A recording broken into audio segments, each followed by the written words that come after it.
ಧನ್ಯವಾದಗಳು ಹೇಳ್ತೀನಿ, ಬೆಳಗಿನ ಧನ್ಯವಾದಗಳು. ಯಾಕಂದರೆ ಯುವ ಮಿತ್ರರು ಒಂದುಗೂಡಿದರೆ ಏನು ಬೇಕಾದರೂ ನಾವು ಬದಲಾವಣೆ ಮಾಡ್ತಕ್ಕಂಥ ಶಕ್ತಿ ಯುವ ಮಿತ್ರರಲ್ಲಿದೆ ಅಂತ ಹೇಳ್ತಾ ಇದ್ದೀವಿ.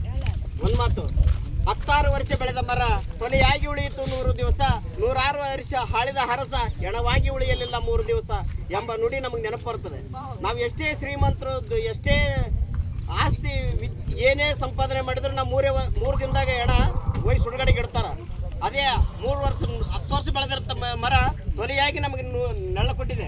ಇದನ್ನು ನಾವು ನೆನ್ಪಿಟ್ಕೋಬೇಕು. ನಾವು ಎಷ್ಟೇ ಶ್ರೀಮಂತಿಕೆ, ಎಷ್ಟು ಏನಾದರೂ ನಮ್ಮಲ್ಲಿ ವೈರುಧ್ಯಗಳು ಇವೆಲ್ಲ ನಶ್ವರ ಅಂತ ನಾನು ಹೇಳಕ್ಕೆ ಇಷ್ಟಪಡ್ತೀನಿ. ಯಾಕಂದರೆ ಕ್ರೀಡೆ ಬಗ್ಗೆ ನಾನು ಆಕೆಯ ಮಾಂತ್ರಿಕ ಆದ ದಾನ್ ಚಂದರ್ ಅವರು 1932 ಪ್ರಥಮ ಸ್ವಾತಂತ್ರ್ಯ ಯುದ್ಧದಲ್ಲಿ ಪಾಲ್ಗೊಳ್ತಕ್ಕಂಥ ಸಂದರ್ಭದಲ್ಲಿ ಅವರು ಆಕೆ ಮಾಂತ್ರಿಕ ಆಗಿರ್ತಾರೆ. ಅವರು ಯುದ್ಧ ಈ ಕಡೆ ಸೈನಿಕ ತರಬೇತಿಯನ್ನು ಕೊಡ್ತಾರೆ, ಈ ಕಡೆ ಮತ್ತು ಆಕೆಯಲ್ಲಿ ಬಂದು ಸುದೀರ್ಘವಾದ ಚರ್ಚೆ ಸುದೀರ್ಘವಾಗಿ ತನ್ನ ದೈಹಿಕವಾಗಿ ಕ್ರೀಡೆಯಲ್ಲಿ ತೊಡಗೋದ್ರ ಮೂಲಕ ನಮ್ಮ ಭಾರತಕ್ಕೆ ಪ್ರಥಮವಾಗಿ ಪ್ರೈಸನ್ನು ತಂದುಕೊಟ್ಟವರು ದಾನ್ ಚಂದ್ ಸಾಹೇಬ್ರು ಅಂತ ಹೇಳ್ತಾ ಹೋಗ್ಬೋದು. ಅವರು ಅನೇಕ 570 ಗೋಲ್ಗಳನ್ನು ಹೊಡಿತಾರೆ.